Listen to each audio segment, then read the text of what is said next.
রহমতুল্লাহি ওয়া বারাকাতুহু।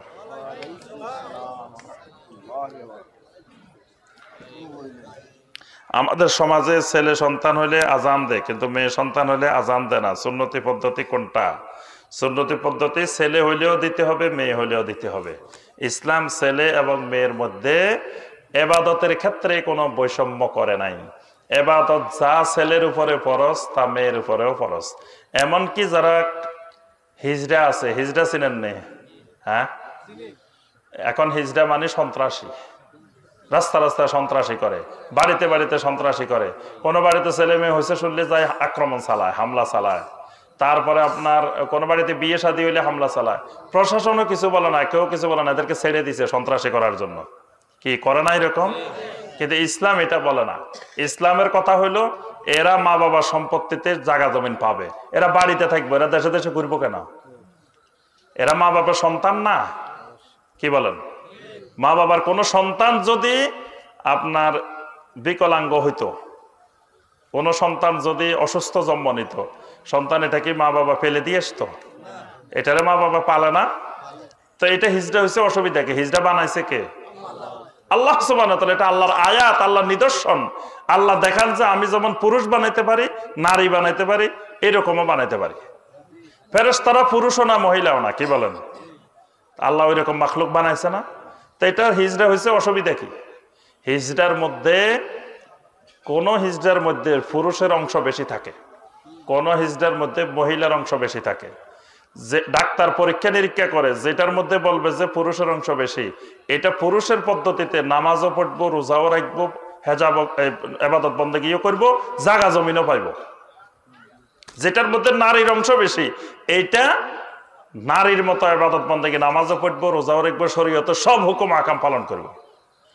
এটা ডাক্তার পরীক্ষা করে ঠিক করে দিবে কোনটার মধ্যে নারীর অংশ বেশি, কোনটার মধ্যে পুরুষের অংশ বেশি। এবং বর্তমানে এটা আধুনিক প্রযুক্তি আছে, একটু হরমোনের সমস্যা হলে এটা ঠিকও করা যায়। কিন্তু অনেকে ইচ্ছা করে হিজড়া না, হিজড়া সুরত ধরে সন্ত্রাসী করার জন্য। এই জন্য সমাজে এত হিজড়া দেখা যায়। অনেক পুরুষ, অনেক মহিলা স্বাভাবিক, তা হিজড়া সুরত ধরছে মানুষের থেকে সন্ত্রাসী চাঁদাবাজি করার জন্য। এই জন্য আমরা প্রশাসনের কাছে বলবো এদেরকে সুন্দরভাবে পুনর্বাসন করার জন্য। এদের মা বাবার কাছে বাড়িতে পাঠাই দিবে। এদের মা বাবা আছে না? মা বাবার ঘরে তো জন্মগ্রহণ করছে। তারপরে এরা শ্রম দিতে পারে, এরা কাজ করতে পারে না? এরা চাঁদাবাজি করে খাইবো কেন? এরা কি কাজকর্ম করতে পারে না? আল্লাহ তো এদেরকে শারীরিকভাবে সক্ষম বানাইছে। বর্তমানে আরেক সন্ত্রাসী বেরিয়েছে, হাতি সন্ত্রাসী। হাতি দেখছেন না?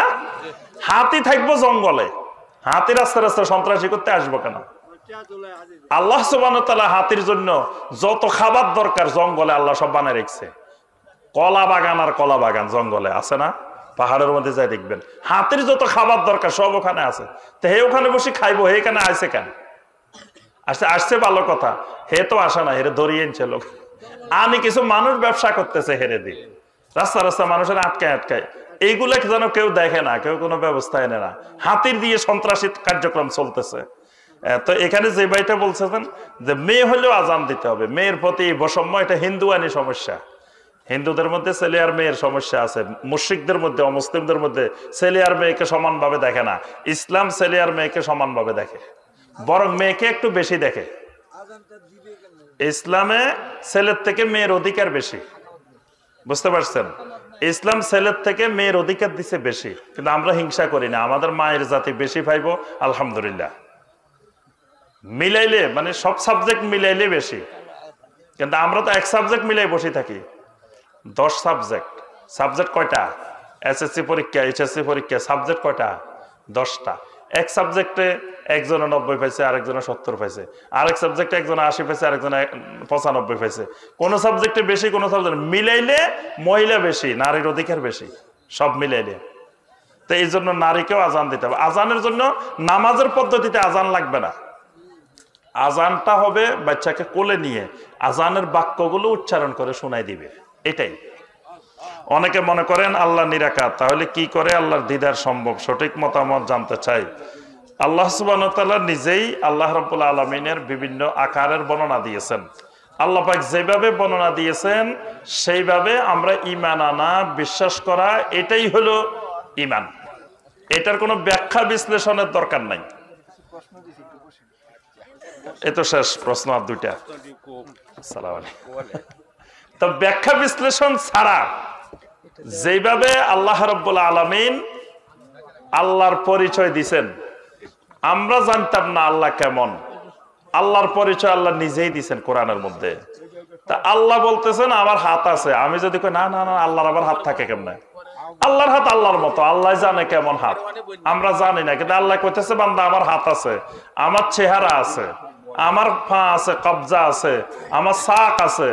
আল্লাহ বলতেছেন, আল্লাহ রাসূল সাল্লাল্লাহু আলাইহি ওয়াসাল্লাম বলতেছেন আল্লাহ প্রথম আসমানে নামেন শেষ রাত্রে, বলছে না? তো কেমনে নামেন, কেমনে উঠেন, আকার কিরকম, এইগুলো আমরা জানি না। এগুলো আল্লাহ রাব্বুল আলামিন, আল্লাহর আকার সম্পর্কে আল্লাহ জানেন। কিন্তু আল্লাহ যেটা যেটা আমাদেরকে বলছেন আমরা খালি এটা ঈমান আনবো। এটাই হলো আহলুস সুন্নাহ ওয়াল জামাতের আকীদা। ইমাম মালিক রাহমাতুল্লাহ আলাইহি সুন্দর একটা কথা কইছেন এই ব্যাপারে। এই কথাটাকে সমস্ত আহলুস সুন্নাহ ওয়াল জামাতের ইমামেরা এত পছন্দ করছেন কথাটা। বলছেন আল ইস্তাওয়া মা'লুমুন ওয়াল কাইফু মাজহুলুন ওয়াল ঈমানু বিহি ওয়াজিবুন ওয়াস সুআলু আনহু বিদআহ।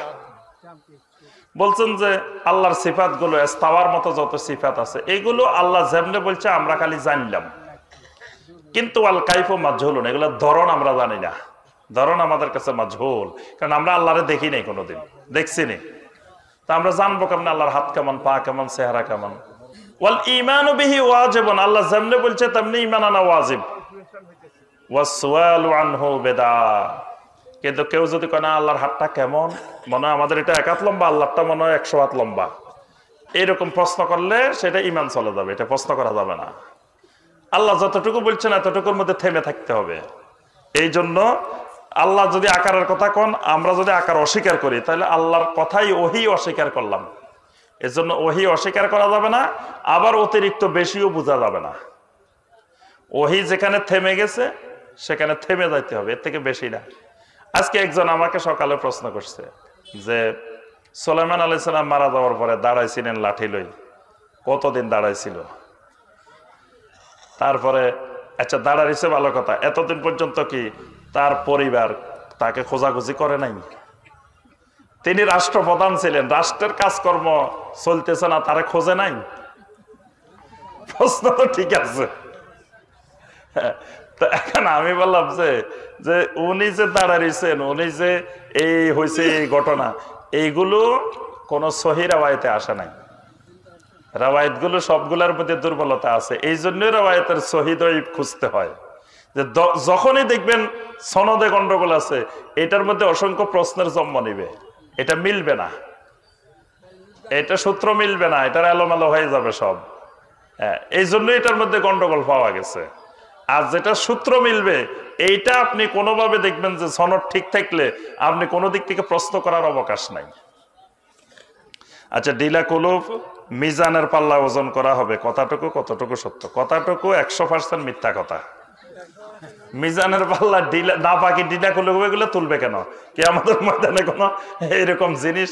আল্লাহর মিজান হলো পবিত্র, আল মিজানু হাক্কুন, এটার উপরে ঈমান আনতে হবে। মিজানের উপরে হ্যাঁ, এই ডিলা কলুবের তুলবো কেন? কিন্তু ডিলা কলুব ব্যবহার করে পবিত্রতা অর্জন করা, পবিত্রতা অর্জন করা ফরজ। প্রস্রাব থেকে, পায়খানা থেকে, সবকিছু থেকে পবিত্রতা অর্জন করতে হবে। এই পবিত্রতা অর্জন না হলে ইবাদত হয় না। পবিত্রতা অর্জন না করার কারণে কবরে আযাব হইতেছে। নবী সাল্লাল্লাহু আলাইহি ওয়াসাল্লামকে আল্লাহ পাক দেখাইছেন, দুইজন মানুষের কবরের আযাব দেখাইছেন। একজন হলো ফাকানা লা ইস্তাতিরু মিন বাউলিহি, তার প্রস্রাব থেকে পবিত্রতা অর্জন করতো না ভালো করে। এজন্য এটা পবিত্রতা অর্জন করতে হবে, ইবাদতের জন্য শর্ত, জরুরি জিনিস। এজন্য ওইটাই মিজানের পাল্লা ভারী হবে। কিন্তু ওই ডিলা গুলুবে গুলো যে তুলি দিব এরকম না। আর মিজানটা কেমন, মিজানের ধরনটা কেমন আমরা জানি না, এটা একমাত্র আল্লাহ জানে। মিজান মানে আবার মনে করি না, মনে হয় দাড়ি পাল্লা, আমরা যে ওজন করি আমরা অনেকে মনে করি দাড়ি পাল্লা। এটার ধরন কেমন রাব্বুল আলামিন ভালো জানেন। আল্লাহ পাক বলছেন আল ওয়াজনু ইয়াউমাইযিনিল হক। তারপর আল্লাহ পাক বলছেন ফামান সাকুলাত মাওয়াজিনুহু ফাহুয়া ফি ঈশাতির রাদিয়া ওয়া আম্মা মান খাফফাত মাওয়াজিন। মাওয়াজিনটা কি রকম আমরা জানি না। নবী সাল্লাল্লাহু আলাইহি ওয়াসাল্লাম বলছেন কালিমাতানে খাফিফাতানে আলাল লিসান হাবিবাতানে ইলা রহমান সাকিলাতানে ফিল মিজান, মিজানের মধ্যে সাকিল ভারী, তাওহীদের কালেমাগুলো খুব ভারী। তাহলে মিজানের উপরে ঈমান আনতে হবে, কিন্তু মিজানে কেমন আর ভারী হলো মিজানের মধ্যে তাওহীদের কালেমাগুলো। তাওহীদ একটা দিলে একেবারে পাল্লা ভারী হয়ে যাবে। সুবহানাল্লাহ। আচ্ছা, কোর্ট ম্যারেজ শরীয়ত সম্মত কিনা? কোর্ট ম্যারেজ বলতে এখানে কয়েকটা জিনিস জড়িত। একটা হলো যে অভিভাবকের অনুমতি ছাড়া মানে বিয়ে, মূলত বিষয় হলো এটা যে ছেলে অভিভাবকের অনুমতি ছাড়া বিবাহ করতে পারে, এই ব্যাপারে কোনো একতলাপ নাই। ওই আমি আজকে দুপুরেও বলছি এক জায়গায় যে আমাদের সমাজের অবস্থা এমন যে ছেলে যদি কয় আব্বা আমার বিয়ে করান, কয় দেখো কত বড় বেয়াদব, ছেলে এখনো বয়স হয় না বিয়ে করতে কয়, বলে না? আবার এই ছেলে যদি কোথাও যায় জানাবে বিচার অশ্লীলতা করে, আসি বাপের কাছে বিচার দেয় তোমার ছেলে অমুক জায়গায় গেছে, অমুক জায়গায় ইফটিজিং করছে, কয় এই বয়সে করে একটু, বাপে কয়। অর্থাৎ বিয়ে করাইতো না, কিন্তু ওইসব করলে বাপ খুশি, ওইসবও অসুবিধা নাই, কিন্তু বিয়ে করাবে না। বিয়ে করতে গেলে কয় ছেলে বেয়াদব হয়ে গেছে, খালি বিয়ে করতে কয়, এখনো বয়স হয় নাই, কিচ্ছু হয় নাই। তা সেই ছেলের বিয়ের বয়স হয় না, ওই ছেলে আবার জানাবে বিচার অশ্লীলতা ইফটিজিং কেমনে করে? ওগুলা করে মানে বিয়ের বয়স হয়েছে। তো এই জন্য ছেলে বিয়ে করতে পারে অভিভাবকের অনুমতি ছাড়া, কিন্তু মেয়ে বিয়ে করতে পারে কিনা এটা নিয়ে ইখতিলাফ আছে। কারো মতে মেয়ে অভিভাবকের অনুমতি ছাড়া বিয়ে করতে পারে, কোনো কোনো ফকির মতে, কোনো ফকির মতে পারে না। তবে এখানে দলিল ভিত্তিক শক্তিশালী মত হলো অভিভাবকের অনুমতি ছাড়া বিয়ে মেয়ে করতে পারে না, দলিল ভিত্তিক, এটাই শক্তিশালী মত। এই জন্য এই শক্তিশালী মতের ভিত্তিতে বিয়ে হয় না। তো কোনো ফকির মতে হয়, তবে যেহেতু বিষয়টার মধ্যে একতলাপ আছে, এই জন্য বিষয়টার দিকে যাতে না যায়, এই জন্য সমাজে আমাদের ছেলে মেয়েদেরকে সতর্ক করতে হবে। আর অভিভাবক যখন দেখবেন ছেলে মেয়ে আপনার কন্ট্রোলে নাই, কারণ আপনি যে সময় কন্ট্রোলে রাখার মতো সে সময় কন্ট্রোল করেন নাই, সে সময় ছেড়ে দিয়েছেন। যে সময় নামাজ পড়ানোর কথা 7 বছর বয়সে নামাজের নির্দেশ দেন নাই, যে সময় 10 বছর বয়সে নামাজ না পড়লে শাস্তি দেওয়ার কথা দেন নাই, যে সময় পর্দা শিখানোর কথা মেয়েরে পর্দা শিখান নাই, দিন শিখান নাই, তো সে তো ঘুরবই, এরকম কোর্ট ম্যারেজ করবই, এটা করাটাই স্বাভাবিক। দিন না থাকলে পৃথিবীতে মানুষ থাকতো না, সব পশু হয়ে যেত। জমিনে যদি ইসলাম না থাকতো, আল্লাহর দিন না থাকতো, তো পৃথিবীতে কোনো মানুষ থাকতো না, মানুষ সব গরু ছাগল হয়ে যেত, পশু হয়ে যেত। তো যখন আপনি তার দিনে শিখান নাই, নামাজে শিখান নাই, পর্দায় শিখান নাই, তো সে তো গরু ছাগল যেরকম করে হে ওইরকম করবো, এটা স্বাভাবিক বিষয়। তো তখন আপনার মেনে নেওয়াটাই হলো উত্তম। আমরা আরবি ভাষায় একটা কবিতা পড়ছি, হুজুরেরা সবাই জানেন যে ইজা রাআইতু শাইবা লাহা বায়াদুহু, যখন দেখি আমার চুল সব সাদা হয়ে যেতেছে, আরবের কবি, জাহেলি যুগের কবি বলতেছে, ফাকুলতু লিসাইবে মারহাবা, তখন বাধ্যক করে বলতেছে তোমারে স্বাগতম। কারণ কি? তারা স্বাগতম না জানাইলেও সাদা হয়ে যাবো, জানাইলেও সাদা হয়ে যাবো। কি বলেন? আমি যদি কে তোমার আমি দেখতে পারি না, খবরদার আমার চুল সাদা হইব না, শুনবো? তো জানাইলেও সাদা হইব, স্বাগতম না জানাইলেও সাদা হইব। তাহলে আমি স্বাগতম না জানাই রাগ করে বসে থাকি লাভ আছে না। এই জন্য আমি কই যে এই চুল দাড়ি তোমার স্বাগতম, বার্ধক্য তোমার স্বাগতম, সাদা হয়ে গেছে ভালো কথা। তাহলে আপনার মায়ে চলে যাইব, আপনি জানতেছেন, আপনার পরিবেশ এরকম তৈরি করছেন, বানাইছেন এরকম, তা তার থেকে আপনি সুন্দর মতে বিয়ে দিয়ে দেন। আচ্ছা, বিকাশ ব্যবসা হালাল না হারাম? দোকানের মধ্যে নামাজ পড়া যাবে কি? এখানে অনেক মালের মধ্যে ছবি আছে। প্রথম কথা হলো বিকাশ ব্যবসা যদি আপনি ওই জমা না রাখেন বা সুদ না হয়, শুধু আপনি তোলেন আর দেন, আদান প্রদান করেন, কোনো ধরনের সুদের সংমিশ্রণ নাই। তবে কথা হলো সুদের সংমিশ্রণ না থাকলেও আপনার এই কোম্পানিটাই হলো সুদভিত্তিক কোম্পানি। হয়তো আপনার এখানে সুদ নাই, কিন্তু এটা সুদ কোম্পানি, কমিশন আছে। কমিশন তো বা সার্ভিস চার্জ হিসাবে বিভিন্ন হিসাবে নেওয়া যাবে কমিশন, কিন্তু আপনার এই কোম্পানিটাই হলো সুদের ব্যবসার কোম্পানি, এই উদ্দেশ্যে প্রতিষ্ঠা। এই জন্য আপনি পরোক্ষভাবে সুদকে সহযোগিতা করলেন। আল্লাহ পাক নিষেধ করছেন ওয়ালা তাআওয়ানু আলাল ইসমে ওয়াল উদওয়ান, গুনার কাজে, সীমা লঙ্ঘনের কাজে একজন আরেকজনকে সহযোগিতা করিও না। এজন্য এটা না করতে পারলে ভালো। আর যদি করেন তো ওই সুদের জন্য জমা করবেন না বা সুদের সিস্টেমে করবেন না, যদি করতে বাধ্য হন, এদিকে খেয়াল রাখবেন। আর দোকানের মধ্যে নামাজ পড়া যাবে কিনা? দোকানের মধ্যে ওয়াক্তিয়া নামাজ পড়বেন। হয়তো জামাতে যেতে সমস্যা হচ্ছে, দূরে বা কোনো ওজর পড়বেন। আর বলছেন যে ছবি থাকলে, অনেক মালের মধ্যে ছবি থাকলে ঢেকে রাখবেন, কিছু ছবি আছে আপনার, আপনি কিছু করার নাই, এইগুলো আপনি ঢেকে রাখবেন। আর ঘরের অনেক সময় টিনের মধ্যে ছবি থাকে, টিনের মধ্যে ছবি আছে না, দেখা যায় ঘরের ভিতরে, ওগুলার ছবি এগুলা তুলে ফেলবেন, রং দিয়ে মুছাই ফেলবেন বা তুলে ফেলবেন, তাহলে আর সমস্যা নেই। আমি একটা কথা জানতে ইচ্ছুক, জি, যে আমি দেখি প্রায় ইয়াতে আওয়াজ মাহফিলে প্রথম উঠে বালাগাল উলা বে কামালিহি কাসাবাদু যাবে জামালিহি বলে, জি, কি দরুদ? আলহামদুলিল্লাহ, খুবই গুরুত্বপূর্ণ। এবং এই পর্যন্ত যতগুলো প্রশ্ন হয়েছে সবগুলা মনে হয় এক পাল্লায় দিলে এটা, আরেক পাল্লায় দিলে এটার ওজন বাড়ি যাবে, এত গুরুত্বপূর্ণ প্রশ্ন। কারণ এই বাংলাদেশ এমন এক দেশ, যে দেশে দোকান উদ্বোধন করতে গেলে বালাগালুলা লাগে, বাড়ি উদ্বোধন করতে গেলে বালাগালুলা লাগে, ওয়াজ মাহফিল শুরু করতে হলে বালাগালুলা লাগে, টয়লেট উদ্বোধন করতে গেলে বালাগালুলা লাগে। টয়লেট উদ্বোধন হয় না বাংলাদেশে?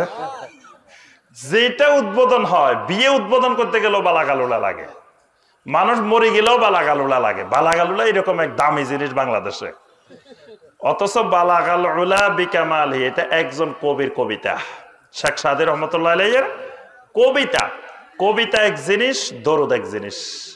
দরুদ আর সালাম হলো ইবাদত, কবিতা ইবাদত না। কবিতা যে কেউ বানাতে পারে, আপনিও কবি হতে পারেন, আমিও কবি হতে পারি। কবিতা হলো মানুষের রচিত, যে কেউ বানাতে পারে, আপনিও বানাতে পারেন, আমিও বানাতে পারি। কিন্তু ইবাদত সবাই বানাতে পারবে না। ইবাদত একমাত্র আমরা আলোচনা করছি না, ইবাদত হবে কার তরিকায়? একমাত্র রাসূলুল্লাহ সাল্লাল্লাহু আলাইহি ওয়াসাল্লামের তরিকায়। আর কেউ ইবাদত বানাতে পারে না। সুতরাং দরুদ আর সালাম ইবাদত। ইয়া আইয়ুহাল্লাযীনা আমানু সাল্লু আলাইহি ওয়া সাল্লিমু তাসলিমা, আরশে আজিমের অর্ডার, এটা গুরুত্বপূর্ণ একটা ইবাদত। এটাকে বানাতে পারে না, কবিতা বানাতে পারে। তো শেখ সাদী রহমতুল্লাহ একটা কবিতা লিখছেন, ভালো কথা। এরকম কবিতা আমিও লিখতে পারি, আপনিও লিখতে পারি, যে কেউ লিখতে পারে, কোনো অসুবিধা নেই। আরেকটা বিষয় হলো, এই কবিতাটা ইমাম আবু হানিফা রহমতুল্লাহ আলাইহি কোনোদিন পড়তে পারলো না, পড়ছে না। ইমাম আবু হানিফা রহমতুল্লাহ আলাইহির আমলে বালাগালুলা ছিল না, তো ওই আমলে কি দরুদ ছিল না? ছিল না? তাহলে ইমাম আবু হানিফা রহমতুল্লাহ আলাইহি তো এই বালাগালুলা পড়ে নাই।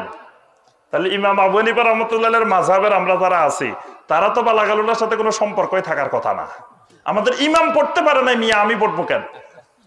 আর আমাদের ইমাম সাহেব যদি এটা না পড়ে আল্লাহরে পায়, নবী সাল্লাল্লাহু আলাইহি ওয়াসাল্লামের মহব্বত পায়, তা আমি পাবো না কেন? কি বলেন? ইমাম আবু হানিফা রাহমাতুল্লাহ আলাইহি এটা ছাড়া আল্লাহর ওলি হয়েছে না, এবং এটা ছাড়া নবী সাল্লাল্লাহু আলাইহি ওয়াসাল্লামের মহব্বত পাইছে না।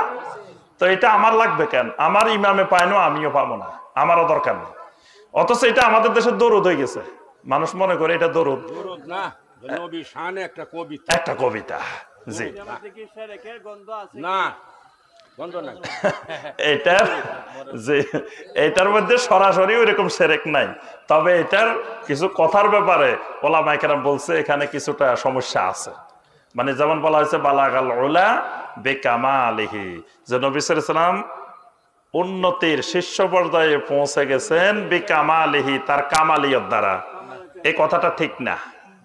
নবী সাল্লাল্লাহু আলাইহি ওয়াসাল্লামকে যতটুকু পৌঁছছেন আল্লাহ পৌঁছাইছেন, নবী সাল্লাল্লাহু আলাইহি ওয়াসাল্লাম নিজে পৌঁছতে পারে নাই। আল্লাহ পাক নবী সাল্লাল্লাহু আলাইহি ওয়াসাল্লামকে বলছে ওমা কুনতা তাদরিল ঈমান ওয়ালাল কিতাবু ওয়ালাল ঈমান, আপনি কিতাব কি জিনিস সেটাও জানতেন না, ঈমান কি জিনিস সেটাও জানতেন না, আমি আপনারে শিখাইছি, আমি নবী বানাইছি, সব আল্লাহ করছেন। নবী সাল্লাল্লাহু আলাইহি ওয়াসাল্লাম নিজের কামালিয়ত দিয়ে উন্নতির শীর্ষ পর্যায়ে পৌঁছান নাই। এবং নবী সাল্লাল্লাহু আলাইহি ওয়াসাল্লাম সরাসরি বলেছেন ওয়াল্লাহি মা উহিব্বু আন তারফাউনি ফাওকা মানজালাতি আল্লাতি আনজালানি আল্লাহু আযজা ওয়া জাল্লা, আমার আল্লাহ আমারে যে মর্যাদায় যেখানে পৌঁছাইছেন সেখান থেকে আমারে উপরে নিয়ে যাইলে আল্লাহর কসম আমি এটা পছন্দ করি না। তাহলে আল্লাহ পৌঁছাইছে, নবী সাল্লাল্লাহু আলাইহি ওয়াসাল্লাম যতটুকু পৌঁছার, আল্লাহ পাক বলে দিয়েছেন ওয়া রাফা'না লাকা যিকরাক, আপনার জিকিরকে আমি সমুন্নত করছি। করছে কে? আল্লাহ সুবহানাহু ওয়া তাআলা। এজন্য যেখানে আযানের মধ্যে দৈনিক 5 বার আল্লাহু আকবার হচ্ছে, আশহাদু আল্লা ইলাহা ইল্লাল্লাহ হচ্ছে, সাথে আশহাদু আন্না মুহাম্মাদার রাসূলুল্লাহ হচ্ছে। সুবহানাল্লাহ। এজন্য মুরব্বি যেটা বলছেন সঠিক কথা, এটা দরুদ না, এটা কবিতা। আমরা সব সময় দরুদ আর সালাম পেশ করার জন্য চেষ্টা করব। জি, সুবহানাকা আল্লাহুম্মা বিহামদিকা আশহাদু আল্লা ইলাহা ইল্লা আনতা আস্তাগফিরুকা ওয়া আতুবু ইলাইক।